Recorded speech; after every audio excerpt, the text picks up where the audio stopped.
क्या पढ़ा था लास्ट? संदेश राशक। अब दो बच गए आपके, एक तो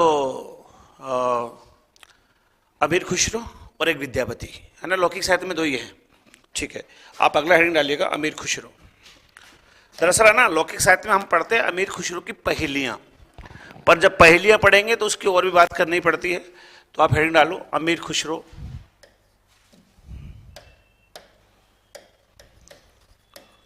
अमीर खुसरो।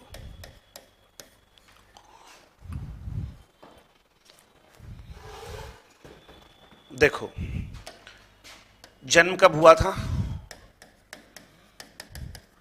1255 ईस्वी, और मृत्यु हो गई 1324 ईस्वी। एक बार लिखना मत, सुनो।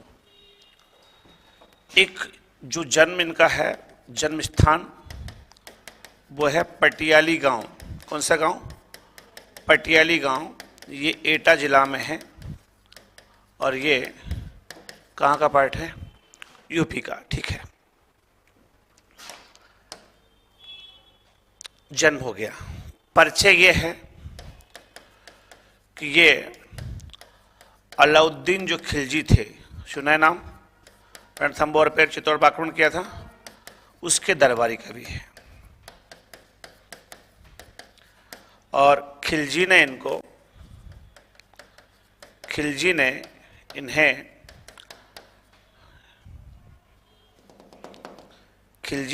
इनके संगीत वैदव्य पर, यानी संगीत की विधाओं पर, इन्हें नायक की उपाधि दी। किसकी उपाधि? नायक की उपाधि दी। ये तो हो गई एक नॉर्मल बात। एक इनके गुरु के नाम की चर्चा करेंगे। गुरु का नाम है निजामुद्दीन औलिया। क्या नाम है? निजामुद्दीन औलिया। खुसरो ने खुद ने, है ना, 6 सुल्तानों का समय देखा। इनके गुरु ने 6 सुल्तानों का समय देखा था, और खुसरो ने 7 सुल्तानों का समय देखा था। ओके, यानी कि 6-6, 7-7 सुल्तानों के साथ रहे ये लोग, यानी बड़ा इनका अच्छा काम रहा है। अब खुसरो को हम पढ़ क्यों रहे हैं? पहेलियों की वजह से। जो ऐसे बोलते हैं ना गांव में, तू मेरी फेड़ी का फड़ बता, मैं कुछ पूछूं उसका उपाय बता, बूझो तो जानो ये क्या है। तो ये सबसे पहले किसने दी थी? खुसरो ने दी थी। हम बेसिकली लौकिक साहित्य में इसलिए इसको पढ़ते हैं। बाकी इसने गजलें, पहेलियां, मुकरियां, दो शकुने, ढकोसला, ये सब दिया। सितार और तबले का आविष्कार किया। खड़ी बोली का पहला कवि है। भाषा के अर्थ में हिंदी और हिंदवी शब्द का पहली बार प्रयोग किया। खुसरो ऐसे थे जिन्होंने सितार और तबले का आविष्कार किया था, मतलब संगीतकार भी थे। नूसी पर, खलिक बारी, नजरान हिंद, हालात कन्हैया, ऐसी कुछ रचनाएं भी लिखी। बहुत ज़्यादा इनका प्रभाव रहा है किसमें? आदिकाल में। और अभी भी आप सोचो, वर्तमान में खड़ी बोली चलती है। जब ये खड़ी बोली का पहला कवि है, इसका मतलब प्रभावशाली तो है ही। खड़ी बोली का पहला कवि है ये, पहली रचना नहीं लिखी। पहला महाकाव्य तो हरिओद का प्रिय प्रवास है। आगे आएगा अयोध्या सिंह उपाध्याय हरिओद, और वो लिखेगा प्रिय प्रवास, ठीक है। थोड़ा सा इसको लिखिएगा।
आगे चलते हैं।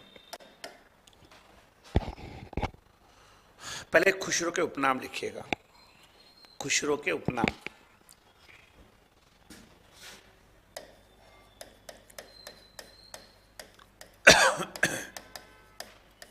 उपनाम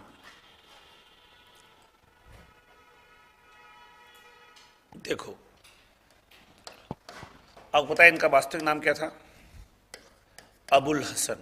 क्या नाम है? अबुल हसन, ये इनका वास्तविक नाम है। इनको तुर्क ए अल्लाह लिखना मत अभी, तुर्क ए अल्लाह कहा था गुरु निजामुद्दीन ने कहा। किसने? निजामुद्दीन औलिया ने कहा। क्या? तुर्के अल्लाह। इनको कवियों में राजकुमार किसने कहा? ईश्वरी प्रसाद सिंह ने।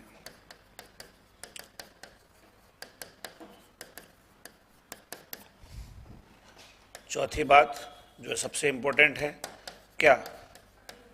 खड़ी बोली का प्रथम कवि। पांचवी बात,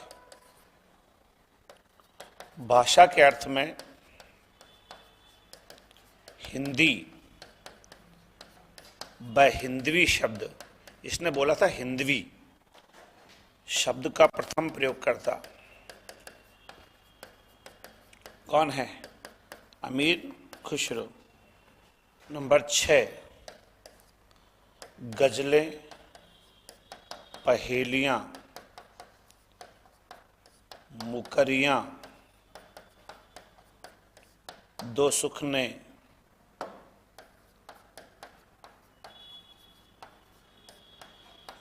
कव्वाली का जनक। किसका जनक है? गजलें, पहेलियां, मुकरियां, दो कवि, ये सबका जनक है। लिखो। अभी मैं बताऊंगा इसको, जो तोताए हिंद कहा जाता है, खुद ने कहा है चेमन तूतीय हिंदू, मैं हिंदुस्तान का तोता हूं, मुझसे कुछ पूछना है तो हिंदी में पूछो, वो मैं बाद में लिखाऊंगा। ये लिखो।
दो सुखने होता है, सखने, दो सुखने।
तो क्या है कि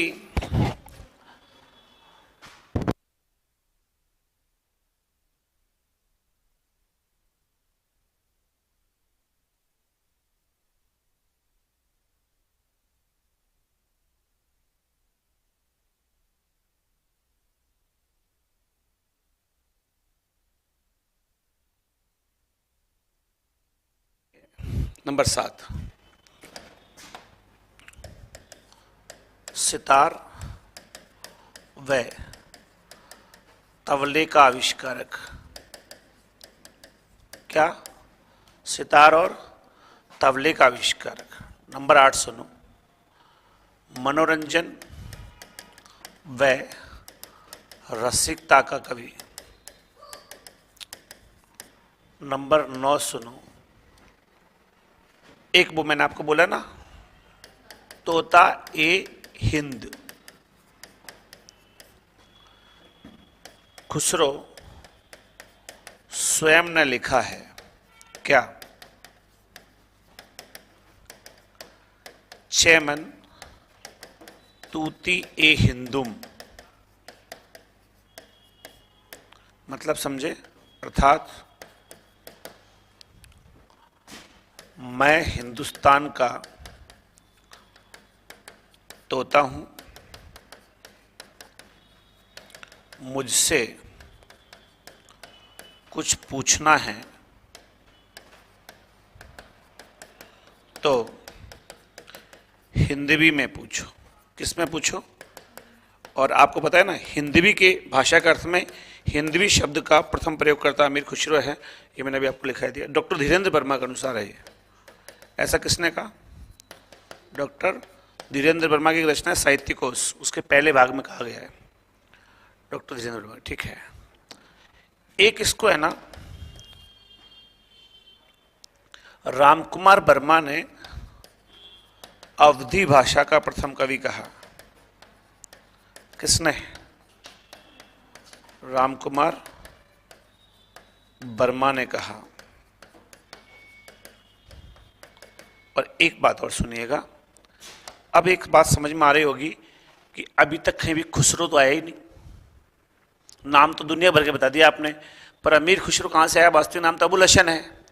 तो खुसरो को, खुसरो की उपाधि, खुसरो सुखन की उपाधि 12 वर्ष की उम्र में एक विद्वान थे जिसका नाम था ख्वाजा इजुद्दीन, उन्होंने दी थी।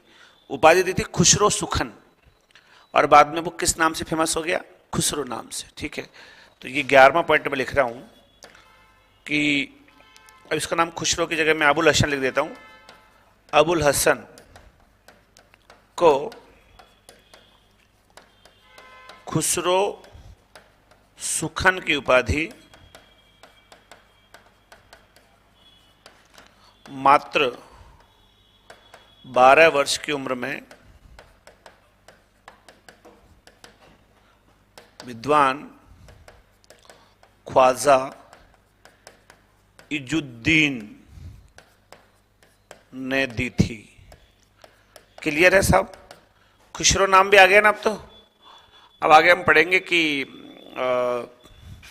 इसकी रचनाएं कौन कौन सी है, इसकी रचनाओं का संकलन क्या हुआ, ये सब भी आपको देखना है। ठीक है, लिख दो। वो लिखा कि नहीं आपने? ये डॉक्टर धीरेन्द्र वर्मा ने दिए थे। बोलो। ठीक है, तो आगे दो है जी।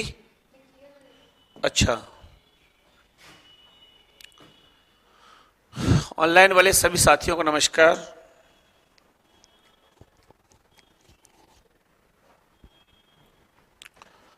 आप सभी बढ़िया होंगे, बेहतर होंगे।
हो गया।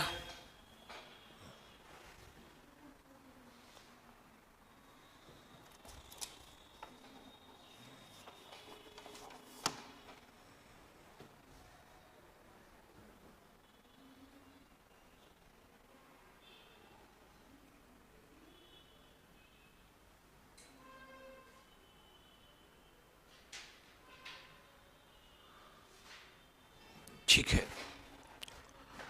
आगे चलूं।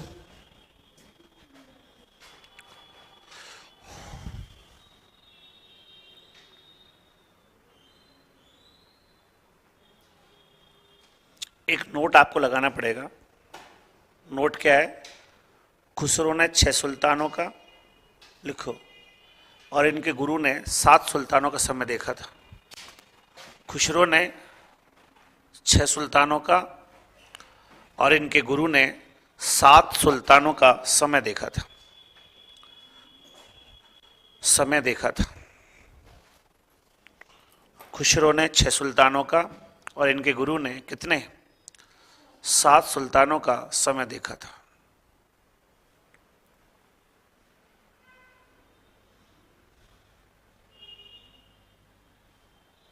ठीक,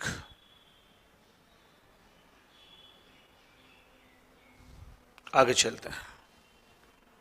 ये बात हो गई। अब आ जाते हैं खुसरो की रचनाएं।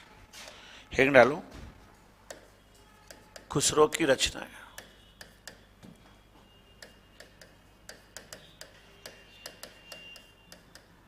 रचनाएं।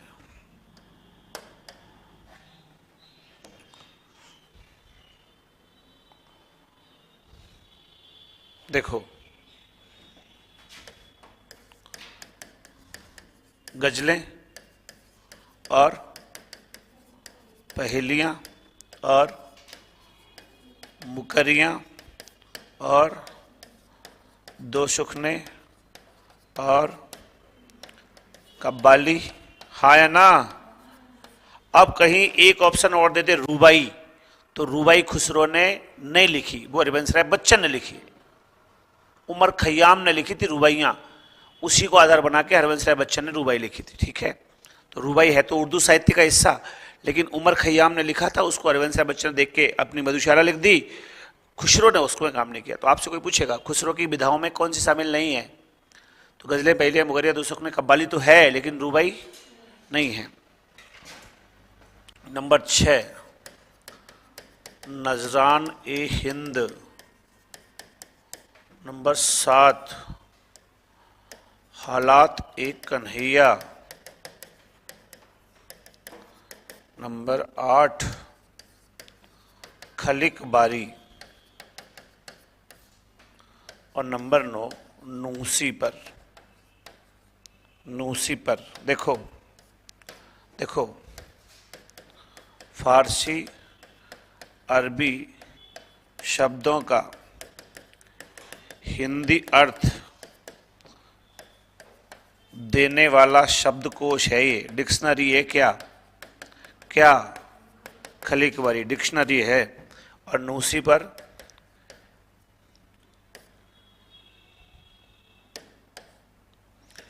हिंदी की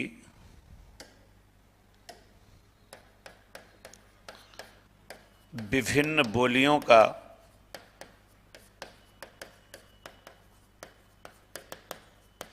विस्तार से वर्णन मिलता है। किसमें? किसमें? नूसी पर। लिखना, लिखो रचनाओं के नाम।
इसमें आप चाहो तो ढकोसला भी लिख सकते हो। ढकोसला समझते हो? बे मतलब की जो शब्दावली होती है ना, उसको बोलते हैं क्या? ऐसे बोलते हैं ना, ढकोसलाबाजी मत करे, लंबी लंबी फेंक दे बिना मतलब की बात, उसको बोलते हैं। चाहो तो लिख दूं, मैं लिखूं क्या? ढकोसला। ढकोसला का मतलब है बेमतलबी शब्दावली।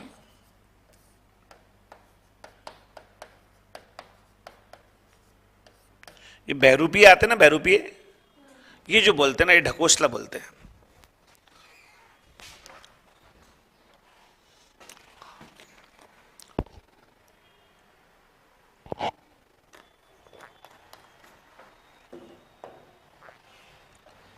आगे चलें।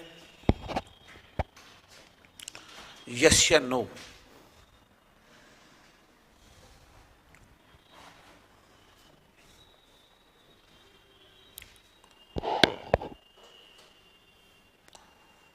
सुनो, रचनाएं तो हो गई, इन रचनाओं का संकलन कौन करेगा? पहली बात तो खुसरो ने अंतिम पद क्या बोला? गुरु की मौत हुई। देखो, ये मुसलमान कवि है। मुसलमान कवियों में, हिंदू कवियों में आपको ये अंतर मिलेगा, संत और सूफी कवि में अंतर मिलेगा कि संत लोग स्वयं को स्त्री मानते हैं और भगवान को पति मानते हैं, ठीक है। सूफी लोग उल्टा है, उनके यहाँ पे स्वयं को पति रूप में माना जाता है, पुरुष को, भगवान को स्त्री रूप में माना जाता है। अच्छा, वही है, पाना स्त्री पुरुष को चाहती है या पुरुष स्त्री को चाहता है, बात वही है, आत्मा परमात्मा से मिलेगी, लेकिन क्या है, तरीके दोनों के अलग अलग। तो जब भी आप सूफी रचना या मुसलमानों को सुनेंगे ना, तो वहां पे स्त्री का बखान ज्यादा होगा, क्योंकि उनकी स्त्री उनका भगवान है। आप पुरुष, ये हिंदू कवियों को सुनेंगे ना, तो यहाँ पे पुरुष का बखान ज्यादा होगा आराधना के रूप में। क्यों? क्योंकि उनका ईश्वर जो है वो पुरुष है। स्त्री का वहां पे सौंदर्य के रूप में बखान होगा, आराधना के रूप में नहीं होगा, मतलब डोमिनेंट वहां पे पुरुष है, ठीक है। अब जैसे मौत हुई ना निजामुद्दीन औलिया की, तो खुसरो ने अंतिम पद पढ़ा, क्या पढ़ा? गुरु कौन? निजामुद्दीन, बहुत फेमस नाम है, निजामुद्दीन एक्सप्रेस चलती है, ट्रेन का नाम है, मतलब इनके नाम पर। गुरु निजामुद्दीन की मौत पर खुसरो ने अपने जीवन का अंतिम पद पढ़ा। पद क्या है? गोरी सोवे सेज पर, मुख पर डाले केश, चल खुशरो घर अपने और रैन भई जहु देश।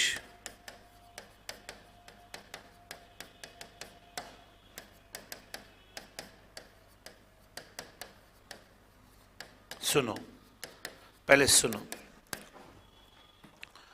गोरी है ना, गोरी, गोरी का मतलब स्त्री या नायिका या प्रेमिका, वो कहाँ पे सो रही है? सेज पे, और उसने मुख पर क्या डाल दिया? अपने केश डाल दिया, अपने बालों को उसने मुंह पे डाल दिया। इसका मतलब अब वो देख नहीं सकती। अब जब वो देख ही नहीं सकती, सो गई है सेज पे, आंखें बंद है और ऊपर से बाल और डाल दिए हैं, तो अब बताओ, ऐसी स्थिति में जो भी प्रेमी आया है वो ये सोचेगा कि अब तो ये देखेगी नहीं, तो मिलेगी नहीं, तो क्या करते हैं, अपन वापस अपने घर चलते हैं, क्योंकि चारों तरफ अब क्या हो गई है? रात हो गई है। ये तो हुआ सामान्य अर्थ। वास्तविक अर्थ क्या है कि गोरी का मतलब महान पुरुष, जिसके ऊपर ये टिके हुए हैं। स्त्री इनका महान है ना भाई। तो अपने गुरु कौन? निजामुद्दीन औलिया, वो सेज पे सो गए, मतलब मृत्यु सैया पे सो गए, और मुख पर डाले केस, और इस अवस्था में चले गए हैं कि अब उनके वापस मेरी तरफ देखने की संभावना नहीं है, मतलब खत्म है, गुरु की मौत हो चुकी है। चल खुशरो घर अपना, इसलिए खुशरो तू भी क्या कर, अब अपने घर चल। अपना घर कहाँ है? स्वर्ग। मतलब तू भी अभी संसार के बंधनों को छोड़ छाड़ दे, कविता विता सब छोड़, अब गुरु गए तो कुछ भी नहीं बचा। रैन भाई चौदेश, अब चारों तरफ रैन हो गई है, गुरु चले जाए तो अंधकार हो गया है, गुरु के बिना प्रकाश नहीं मिलता। तो जैसे गुरु के जाने पे रैन हो गई है, ठीक ऐसे ही स्त्री के सोने पर भी क्या है, अब रात हो गई है तो घर चलो। अर्थ समझ में आ गया? ये खुसरो का अंतिम पद है, इसके बाद उसने कोई पद नहीं पढ़ा। गुरु भक्ति का ये बेस्ट उदाहरण है। हालांकि गुरु भक्ति नाथों में सबसे ज्यादा मिलती है, लेकिन ये भी एक बेस्ट उदाहरण है कि उसके बाद उसने लिखना बंद कर दिया। अब खुसरो की जो रचनाएं आएंगी ना, वो दो लोग करेंगे। 1918 में जवार खुशरवी नाम से रचना संकलन होगी, मौलाना रशीद अहमद सालम अलीगढ़ से प्रकाशित करेंगे। और 1922 में ब्रजरत्न दास आएंगे काशी नागरी प्रचारणी सभा से, जो है खुशरो के नाम से रचनाएं संकलन करेंगे। तो खुशरो की जो सारी रचनाएं वो दो लोगों ने संकलित की हैं, मौलाना रशीद अहमद सालम और ब्रजरत्न दास। ठीक है, उसके ऊपर बात करेंगे। 1918 और 22 का टाइम है, पहले ये लिख लो। गुरु निजामुद्दीन औलिया की मौत पर, गुरु निजामुद्दीन औलिया की मौत पर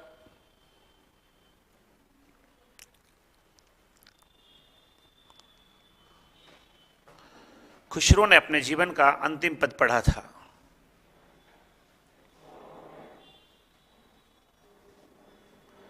खुसरो ने अपने जीवन का अंतिम पद पढ़ा था।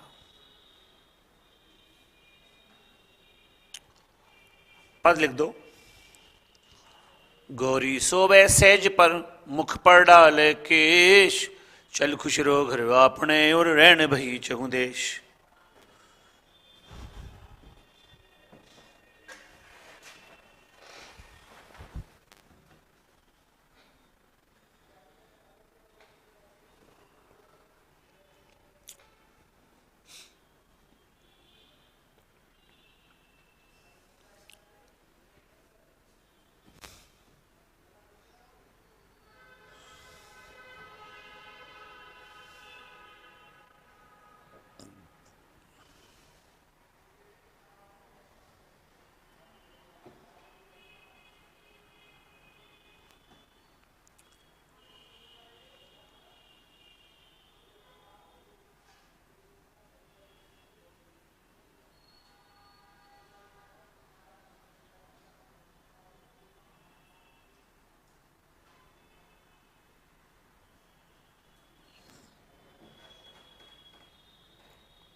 हो गया। अब देखो, जैसे अपन कभी अपने यहाँ रामायण रामायण होती है ना, रामचरितमानस का पाठ होता है, तो गांव में चलता है मंगल भवन या मंगल हारी, बीच बीच में बोलते हैं ना, वो संपुट लगाते हैं। ऐसे जो सूफी लोग जब गीत गाते हैं तो बीच में उनको गीत से अलग हटके करना हो, जैसे आपके यहाँ कोई भजन चल रहा है और उसमें बीच में उनको संपुट लगाना होगा, कुछ अलग करना होगा, तो वो और नहीं तो हरे रामा ऐसे रामा रामा हरे हरे कुछ न कुछ कर लेंगे। ऐसे सूफी लोग क्या करते हैं, इसको उठाते हैं, जब वो गाते रहेंगे और बीच में चल खुश रहो घर अपने और रहने भई चौदेश। मतलब ये गीत जो है ये दर्शन शास्त्र का गीत है कि भाई ये संसार को छोड़ो, ये संसार पूरा अंधेरे से भरा हुआ है, गुरु के अलावा कोई भी यहाँ पे प्रकाश देने वाला नहीं है। तो ये संपुट के रूप में भी इस्तेमाल होता है। ओके, आगे सुनो। एक तो है ना हिंदी और फारसी, फारसी हिंदी की जो मिश्रित शैली है, कौन सी शैली? मिश्रित। इसको बोलते हैं क्या? रेखता। क्या बोलते हैं? ये खुसरो ने यूज करी है, रेखता शैली खुसरो ने प्रयोग की है। यानी इसने क्या किया, फारसी और हिंदी को मिला दिया। अभी बात करेंगे वो जो गीत है ना, जिहाल मस्ती मुकुंद रंजिश बहार हिजरा विचारा दिल है, सुनाई देती है जिसकी धड़कन तुम्हारा दिल है हमारा दिल है। वो गाना दरअसल रेखता शैली में लिखा है खुसरो ने, हिंदी वालों ने उसको बाद में डब किया, चेंज किया है। गीत यह है कि जिहाल मिश्की मगुन तगाफुल दुराए नैना बनाए बतिया, किताब हिजरा निदार मेजा नलेहूं काहे लगाए छतिया, सबान हिजरा दराज चुजुल बरोज बसलत चुम्र कोते सखी पिया को जो मैंने देखूं तो कैसे कटू अंधेरे दिया। ये रेखता शैली में है। तो आजकल जो कवि सम्मेलन होते हैं ना, उस पर भी आपने कभी देखा वो रेखता लिखा रहता है, रेखता। इसका मतलब है कि वहाँ पे फारसी अरबी वाले कवि भी आए हैं और वहाँ पे हिंदी वाले कवि भी हैं। दोनों प्रकार के जैसे मुशायरे होते हैं ना, एक तो उर्दू का मुशायरा है, वहाँ पे उर्दू को जानने वाले लोग होंगे और कवि नहीं होंगे, तो वहाँ पाठक भी श्रोता भी वही होते हैं जो उर्दू जानते हैं। लेकिन अब चूंकि उर्दू जानने वाले लोगों की संख्या कितनी सी है, तो इसलिए विदेशों में हिंदी कवियों को भी साथ साथ बुला लिया जाता है, क्योंकि हिंदी वाले भी, तो जो उसको बोलते हैं रेख्ता, क्या बोलते हैं उसको, रेख्ता। आगे सुनो।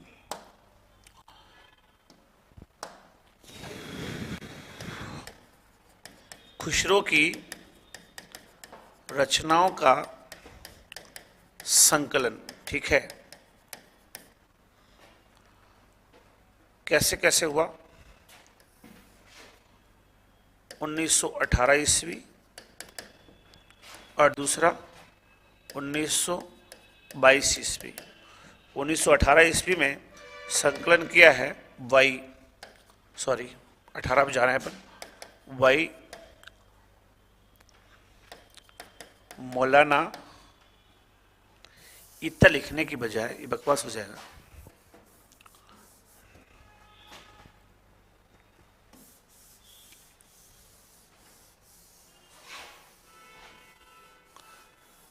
ये बकवास हो जाएगा। 2 पॉइंट लिखता हूं। खुसरो की रचनाओं का संकलन सर्वप्रथम 1918 ईस्वी में मौलाना रशीद अहमद सालम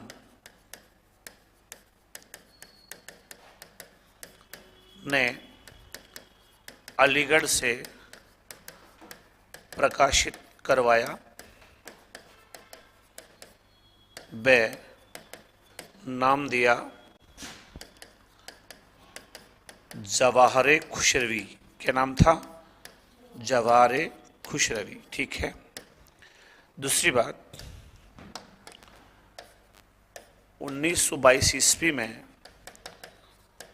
खुसरो की रचनाओं का संकलन ब्रज रत्न दास ने, क्या नाम है साहब? ब्रज रत्न दास ने काशी नागरी प्रचारणी सभा से प्रकाशित कराया था और उसका नाम दिया खुसरो की हिंदी कविता। क्या नाम दिया? खुसरो की हिंदी कविता। समझ गए? 2 लोगों ने इसका संकलन किया है। बाकी अभी इस पर मुकरियाँ क्या है, पहेलियाँ क्या है, दो शक्ल, बेसिक तो पढ़ना क्या है अपन को, पहेलियाँ। अभी तो वो तो बात ही नहीं आई, अभी तो अमीर खुसरो खुसरो चल रहा है, शायद तो आए नहीं, अभी तो जीवन वगैरह पढ़ा रहे हैं अपन इसका। खुसरो की पहेलियाँ, मुकरियाँ, दो शकुने, ढकोसला, गजलें, उन पर बात करते हैं। पहले इसको लिखता हूँ।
हो गया।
ठीक, आगे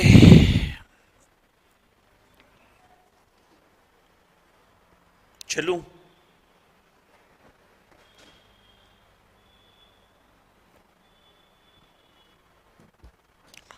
देखो,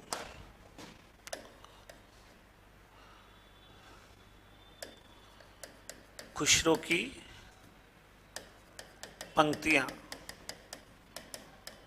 अब आप देखो, एक तो मैं आपको बताता हूं दो सुख ने, क्या बता रहा हूं, दो सुख ने। इसमें क्या होगा, जो जवाब आएगा ना वो दो शब्दों में आएगा। किस में आएगा, जैसे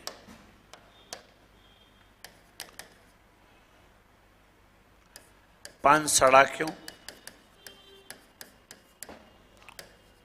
घोड़ा अड़ा क्यों, रोटी जली क्यों,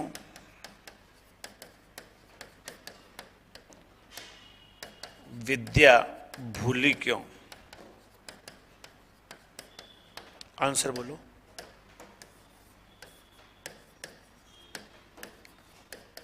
फेरा नहीं।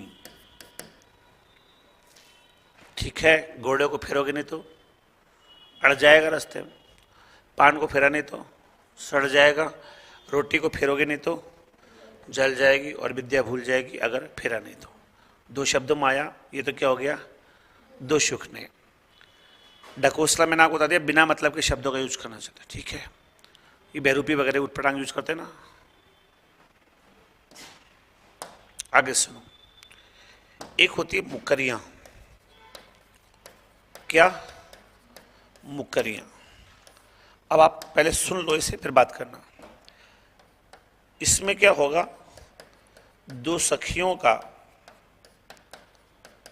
वार्तालाप, ओके, और संकेत होगा पति की ओर। किसकी ओर होगा, किसकी ओर होगा संकेत, पति की ओर या प्रेमी की ओर। लेकिन इसमें याद रखना, मैं आपको नोट लगा के लिखा दूंगा अभी जस्ट, इसमें अश्लीलता का दोष आ गया था, इसलिए ये मुकरियां फेमस नहीं हुई। भारतेंदु हरिश्चंद्र ने आगे चल करके अंग्रेजों के खिलाफ मुकरियां लिखी थी, और प्रतापनाथ श्रीवास्तव ने नए जमाने की मुकरियां लिखी थी। नए जमाने की मुकरियां, अंग्रेजों की मुकरियां ये तो चली, लेकिन देने वाला कौन था, मुकरी अमीर खुसरो, ये नहीं चल पाई। एक उदाहरण लिख देता हूं, पूछा नहीं जाएगा क्योंकि अश्लीलता का दोष है। नंगे पांव चलन नहीं देत, पांव के मिट्टी लगन नहीं देत,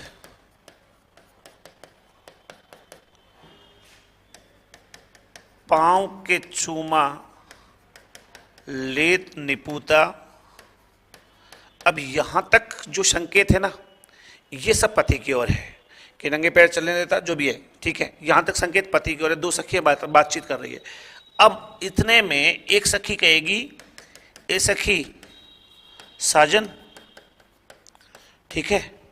ये कहेगी ना सखी जूता। मतलब इशारा किसकी ओर होता है? पति की ओर, लेकिन अर्थ कुछ और पे होता है। अब इनमें क्या है, ये तो मैंने फिर भी लिख दिया है, आगे जितनी भी है ना उनमें ज्यादा अश्लीलता का दोष है, इसलिए ये मार्केट में चली नहीं, ठीक है। बस ये आपको ये पता होना चाहिए कि मुकरियां क्या होती है, और आगे जाके आपको ये पता खास होना चाहिए कि भारतेंदु हरिश्चंद्र ने अंग्रेजों के खिलाफ मुकरियां लिखी, जैसे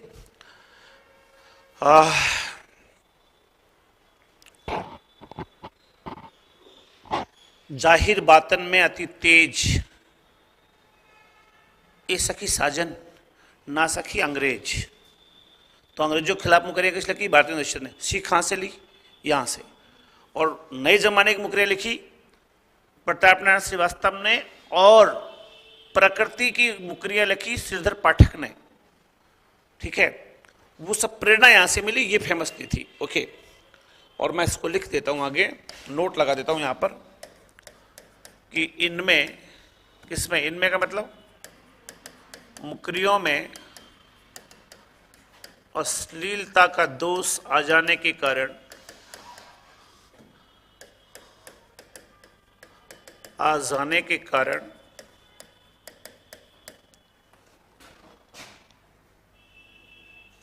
भारतेंदु हरिश्चंद्र ने प्रसिद्धि नहीं मिली। देखो प्रसिद्ध तो है ना, गलत चीजें भी हो जाती है, लेकिन उसको प्रसिद्ध नहीं माना जाता। किसी ने, आपने किसी को रिवॉल्वर मार दी तो फेमस तो आप भी हो जाओगे कि उसने रिवॉल्वर मार दी, लेकिन वो फेमस नहीं माना जाता, ठीक है।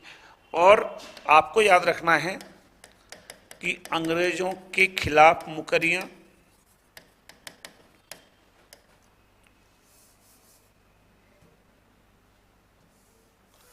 ये मैं भारतेंदु हरिश्चंद्र पढ़ाऊंगा ना आपको, तब बताऊंगा, क्योंकि वहीं पे प्रताप नारायण श्रीवास्तव आएगा और वहीं पे श्रीधर पाठक आएगा आधुनिक काल में। बस अभी तो ये याद रखो कि इसका फसा इसको नहीं मिल पाया। आगे सुनो, इसके बाद में आएंगी पहेलियां। क्या आएंगी? पहेलियां। मतलब मेरी फेड़ी को फड़ बता, गांव में से बोलते हैं, ठीक, चलता है ना गांव में। नंबर 1,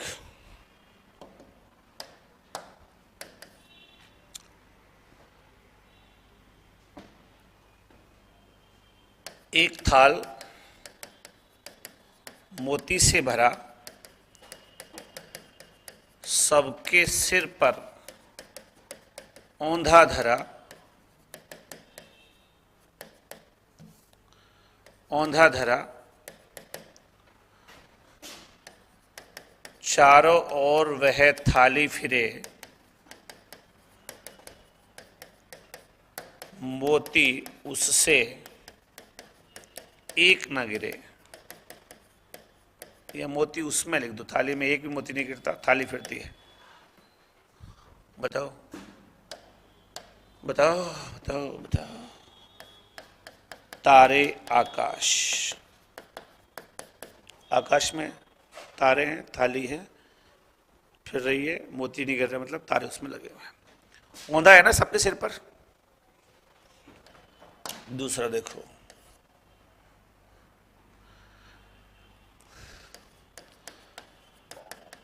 अर्थ जो इसका बूझेगा, अगर मेरे से कोई इसका अर्थ पूछेगा,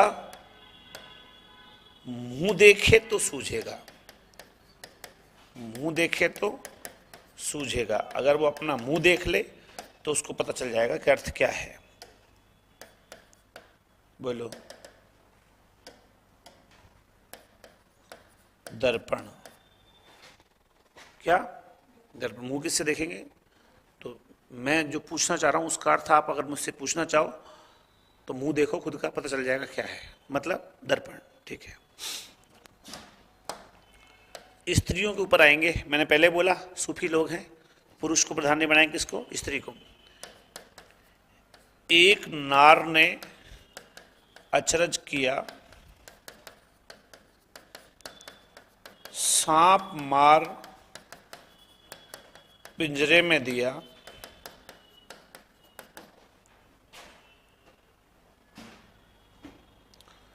ज्यों-ज्यों सांप ताल को खाए,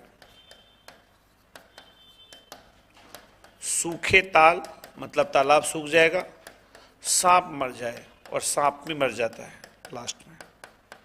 बोलो। दीपक बाती।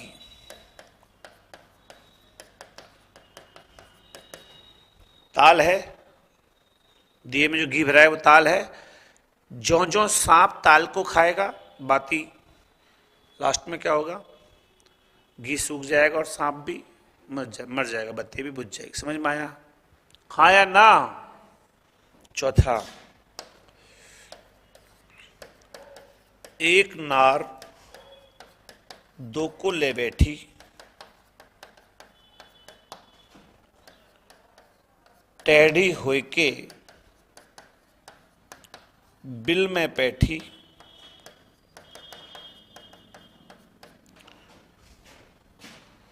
जाको बैठे उसे सुहाए, खुशरो उस पर बलि बलि जाए। मतलब खुशरो उस पर बार बार न्योछावर होता है, बलि हारी जाता है, बलि बलि जाए। पायजामा, एक नार मतलब एक ही पायजामा, दो को ले बैठी मतलब दोनों टांगों को उसने समेट दिया, दोनों को एक साथ मिला लिया उसने। टेढ़ी हुई के बिल में बैठी, पजामा सीधा करोगे तो पहन नहीं सकते, तो टेढ़ा होकर पहनना पड़ता है। जाको बैठे उसे सुहाए। पहले कुर्ता पजामा पहनने की परंपरा थी दरबारों में, मतलब अच्छा माना जाता था, अच्छी साइड ड्रेस मानी जाती थी, दरबारी बड़े लोग पहनते थे। और खुशरो उस पर किया जाता है, बलिहारी जाता है। ये क्या है? पहेलियां। आपसे मूल रूप से साहित्य में, लौकिक साहित्य में शामिल क्या थी? पहेलियां। बाकी इतना शामिल और चीजें नहीं थी। समझ में आया? हाँ या ना? पहले इसको लिख दो, फिर और बात करते हैं। खुशरो है, खुशरो और विद्यापति लंबे कवि हैं, ये छोटे नहीं हैं कि उठाया और कल्लोल कवि लिख के 4 लाइन में खत्म कर लिया।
हो गया।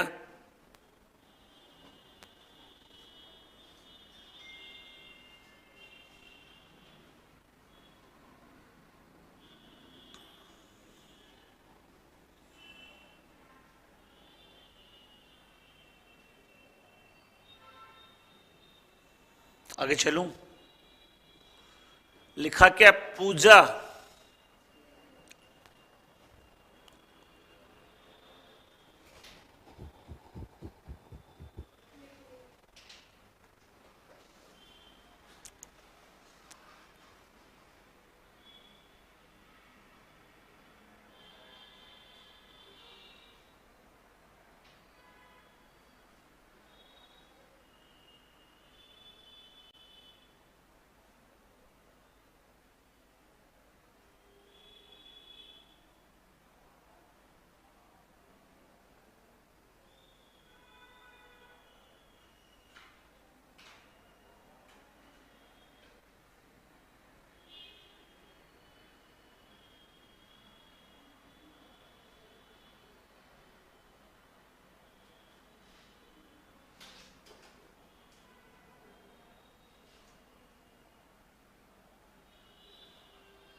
हो गया।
चलें आगे।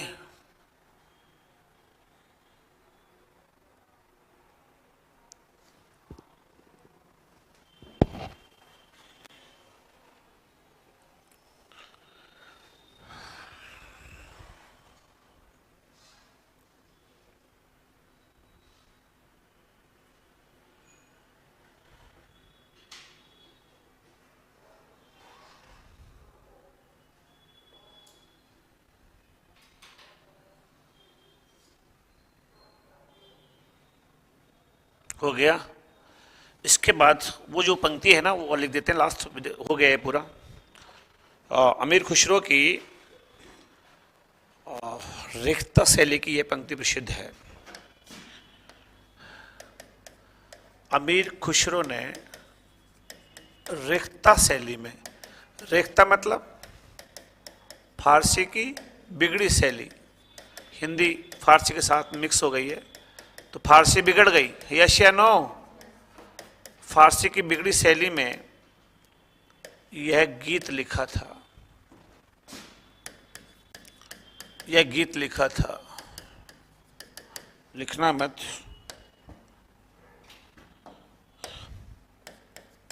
जिहाल मिश्की मगुंत गाफुल, वो गीत आप दिमाग में रखो क्या? जिहाल मस्ती मुकुंद रंजिश, ठीक है।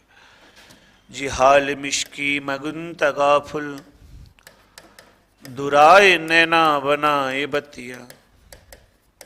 मतलब दुराए नैना, नायिका है ना, वो नायक से आंख तो छुपाती है, मतलब नजर तो नहीं मिलाती, और बातें बनाती है। ये कई बार देखा होगा ना, शादी विवाह वगैरह होते रहे, नुक्ते उगते होते ना, कई लड़कियां होती है छेड़छाड़ करने वाली। मोकू तो है ना लाल रंग बिल्कुल पसंद नहीं है, बात करेगी दूसरे से, क्यों? क्योंकि उसको, वो जिसको छेड़ना है ना वो लाल रंग की शर्ट पहन के आया है, और जैसे वो उसकी तरफ देखेगा फट आंख पलट लेगी और फिर हंसी उड़ा देंगी। तो ये लोक धुन है, ये है ना ग्रामीण अंचल है ना, ग्रामीण संस्कृति, उसका प्रेम का एक प्रतीक है ये। क्या कि दुराए नैना बनाए बतिया, मतलब आंखें छुपाएगी और बातें बनाएगी। जिहाल मिश्की मगुंत गाफुल, दुराए नैना बनाए बतिया, किताब हिजरा नेदार मेजा। ए का मतलब का, किताब ए हिजरा नेदारम ए जा,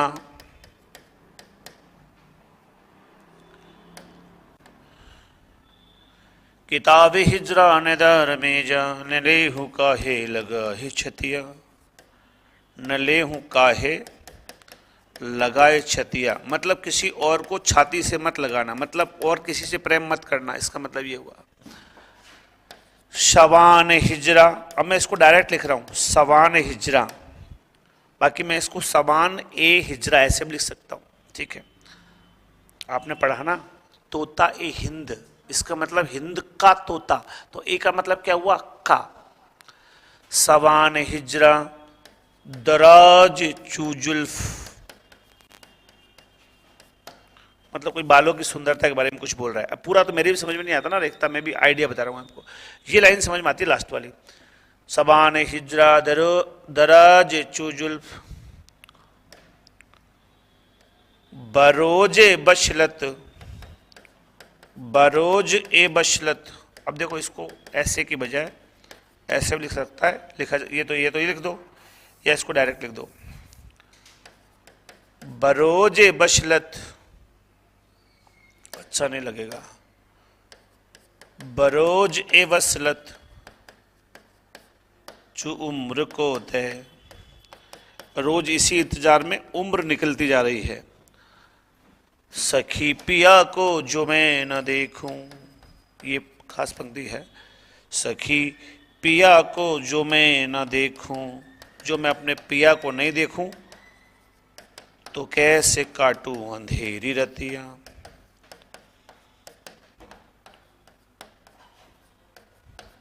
ये लीजिएगा, कौन सी शैली है, इसी पे गाना बना है क्या, जियाल मस्ती मुकद्दस, ठीक है। बस ये लिख दो, खत्म गाने। ये है ना, अभी जो यूपी में एग्जाम हुआ था कांस्टेबल का, वहां पे हिंदी आती है कांस्टेबल में, पंक्ति पूछी गई थी, जियाल मिश्की मगुन तगाफुल डॉट डॉट डॉट, किसकी पंक्ति है? अमीर खुसरो। 2013 में पूछी गई है, सवान हिजरा दराज जुल्फ, किस शैली की पंक्ति है? रेख्ता शैली की। मतलब ये पंक्ति पूछी जाती है, इग्नोर मत करना कि ये दूसरी भाषा लग रही है तो इग्नोर लायक नहीं है, पूछी जाती है। इग्नोर करोगे तो जीवन इग्नोर हो जाएगा।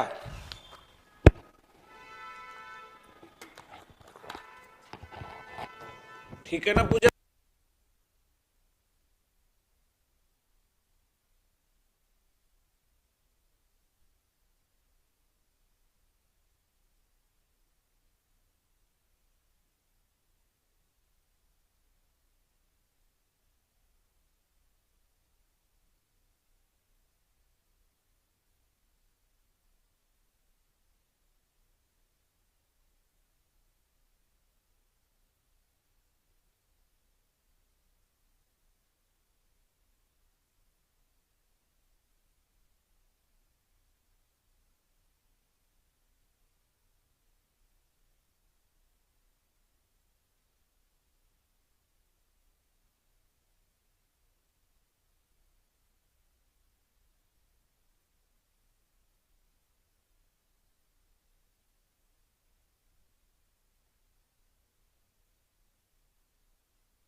सिम चला देंगे आज से, ठीक है?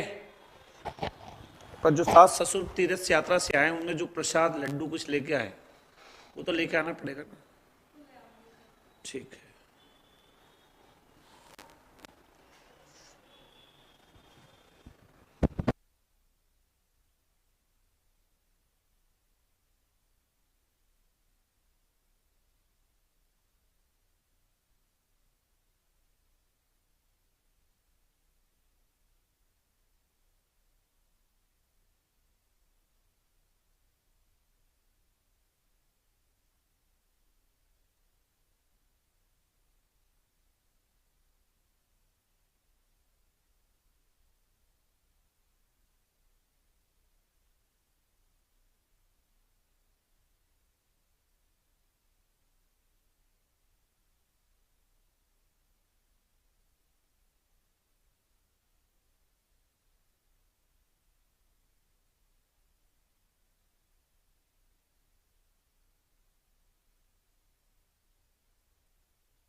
हो गया? बहुत टाइम लग गया जमीर खुशरो में, 9:45 बज गए। इसके बाद थोड़ा तेज चलो, विद्यापति पढ़ाते हैं।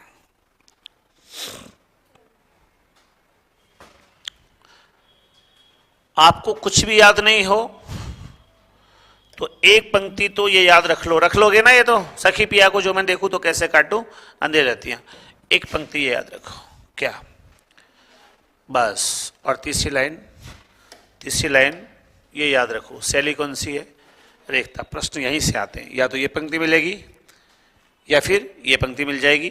भाई इस दो में से पूछेगा तो ये दिख जाएगी, इन दो में से पूछेगा तो ये दिख जाएगी, और रेखता तो आपको पता ही है। ये गीत है तो वैसे याद हो गई, ये हिंदी की सी पंक्ति है तो वैसे याद हो गई, बाकी रेखता याद रह जाएगा।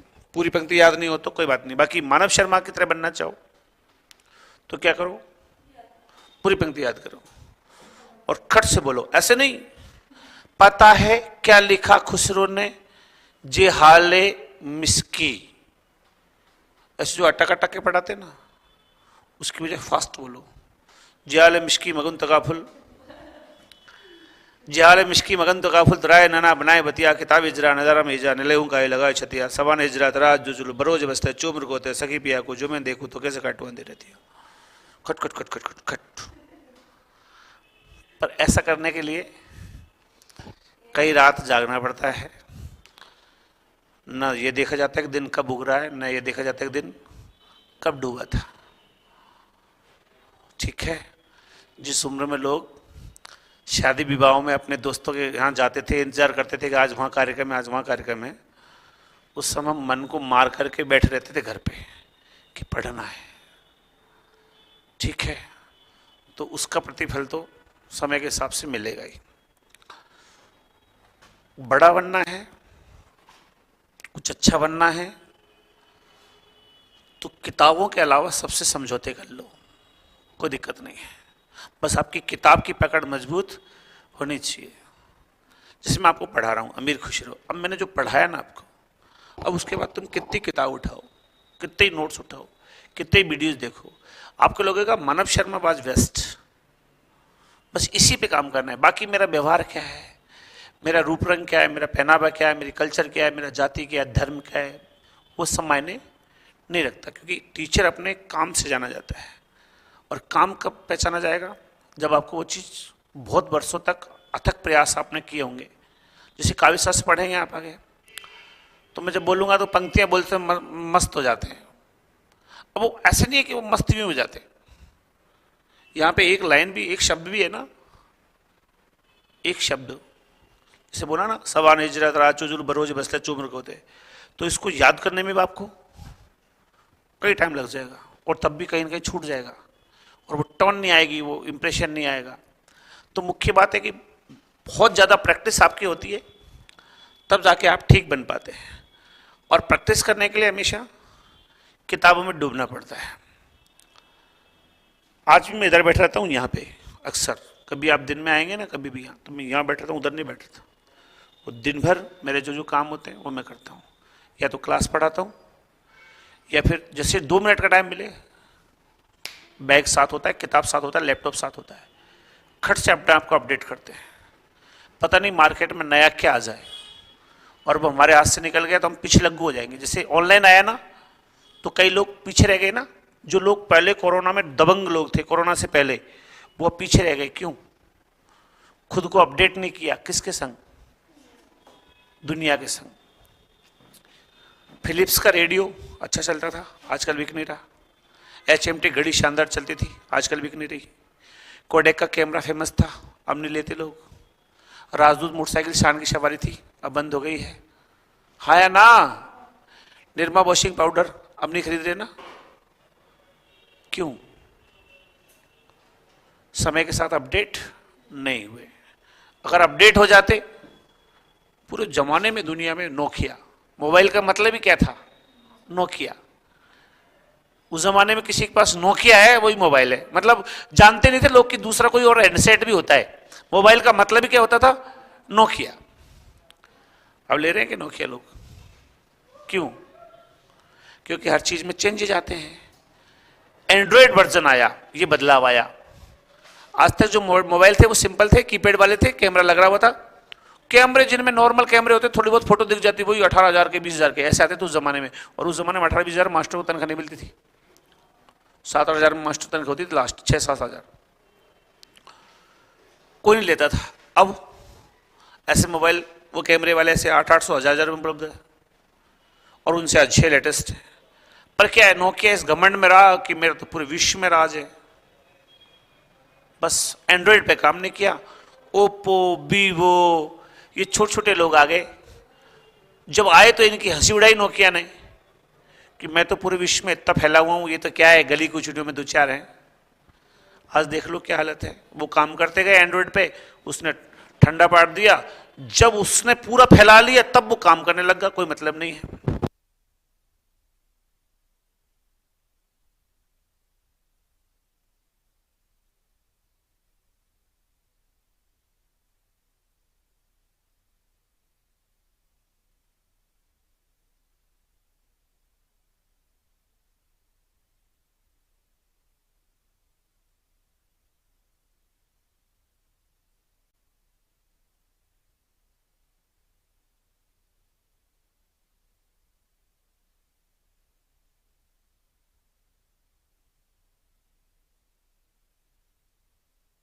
तो ये है, प्रैक्टिस तो करनी पड़ती है, कुछ समय से एडवांस चलना पड़ता है।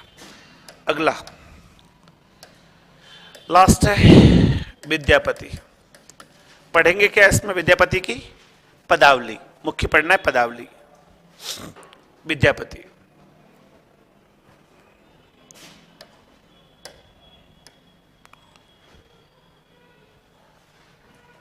देखिए, जीवन काल की बात करें 1352 से 1448 ईस्वी में रहे हैं। जन्म स्थान विस्पी ग्राम, मधुबनी जिला, बिहार। आजकल है ना, वर्तमान में ये विस्पी जो गांव है वो दरभंगा जिले में है। कौन से जिले में है? दरभंगा, जहां पे नागार्जुन हुए थे। इनके उपनामों की बात कर लेते हैं। देखो सुनो आप, एक तो इनका उपनाम है, अब आप थोड़े सुनेंगे। पहले तो कुछ छोटे छोटे नाम लिख देता हूं मैं, जैसे कि मैथिल कोकिल। क्या नाम? मैथिल कोकिल, यानी मिथिला की कोयल, क्योंकि भाषा कौन सी है? मिथिला। हालांकि अपभ्रंश भी है, बाद में बात करेंगे उस पर। नचारी, क्योंकि ये अपने पदों को गाते गाते नाचते थे। पंचानन, क्योंकि 5 देवताओं को मानते थे, वैसे शिव के भक्त थे, और शिव की मूर्तियां जब होती है तो वहां पे 5 होते हैं वो, ठीक है, तो पंचानन कहलाते थे। इसके अलावा इनको दशावधान कहा जाता था, नव कवि शेखर कहा जाता था,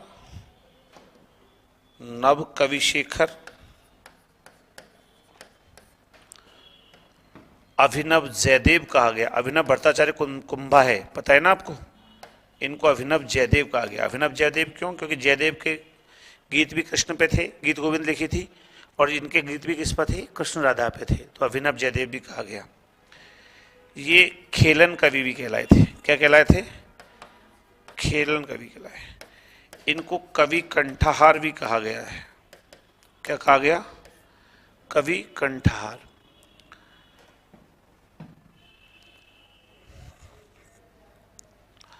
भक्ति काल और रीतिकाल, सॉरी, भक्ति काल और आदिकाल दोनों के बीच का कवि है। इनकी रचनाएं तो भक्ति काल में आई है, 1380-1403, तो रचनाएं तो आई है भक्ति काल में, लेकिन जो रचना की प्रकृति है उसमें अपभ्रंश है। जो किसकी प्रकृति है? आदिकाल की। तो प्रकृति की दृष्टि से ये आदिकालीन है। और आपको पता है ना कि रामचंद्र शुक्ल ने क्या कहा था कि ग्रंथों की प्रसिद्धि और तत्कालीन प्रवृत्ति के आधार पर उनको मैं रखूंगा। तो भले ही ये जन्म 1400, इसने काम 1380-1400 में किया था, लेकिन प्रवृत्ति कैसी थी इसकी? अपभ्रंश वाली, इसलिए इसको शामिल किसमें किया? आदिकाल में। भक्ति काल में इसको शामिल नहीं किया, जबकि इसके पास भक्ति भी मौजूद थी। ठीक है, मैं उसको अलग से लिखूंगा, लेकिन अभी ये नाम लिखो आप, 1 2 3 4 5 6 7 8, ये लिख दो।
ठीक है,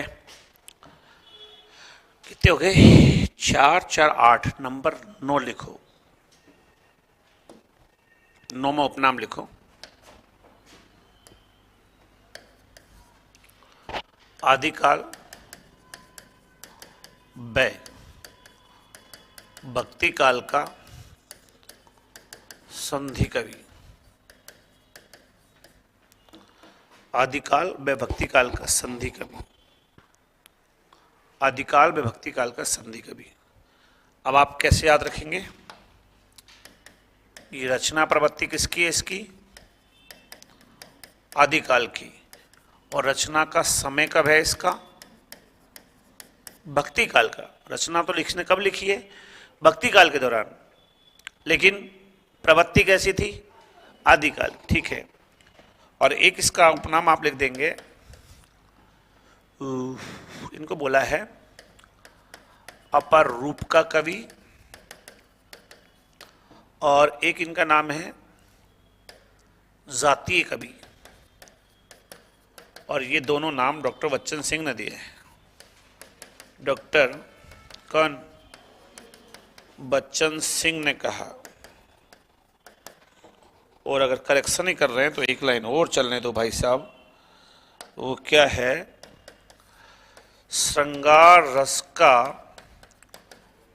वाक सिद्ध कवि। वाक सिद्ध कवि, ये भी इनको कहा गया है।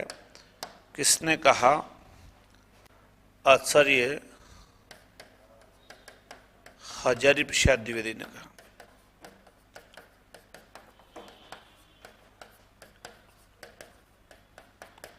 ठीक, ये भी आप लिख दीजिएगा, आचार्य हजारी प्रसाद द्विवेदी ने कहा।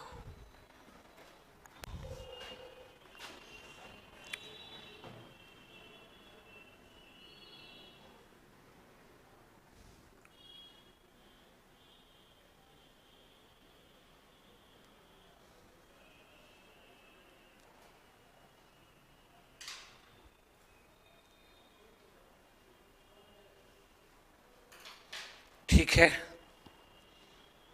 ये तो हो गए क्या? उपनाम किसके? विद्यापति के। इंपॉर्टेंट क्या है? मैथिल कोकिल,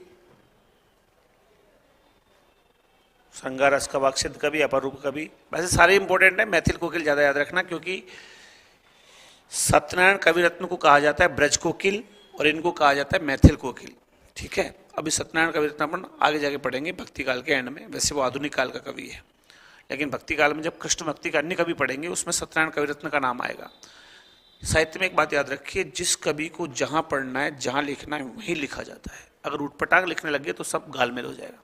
जैसे मैं आपको भारत हरिश्चंद्र की बात कर रहा था मुकरियों के दौरान, लेकिन मैं लिखाया नहीं उसे। ये कहा कि अपन वही बात करेंगे, क्योंकि जब भारत हरिश्चंद्र की बात करनी है, सिद्धार्थ पाठक की बात करनी है, प्रतापनारायण श्रीवास्तव की बात करनी है, प्रतापनारायण मिश्र की बात करनी है, तो फिर अपन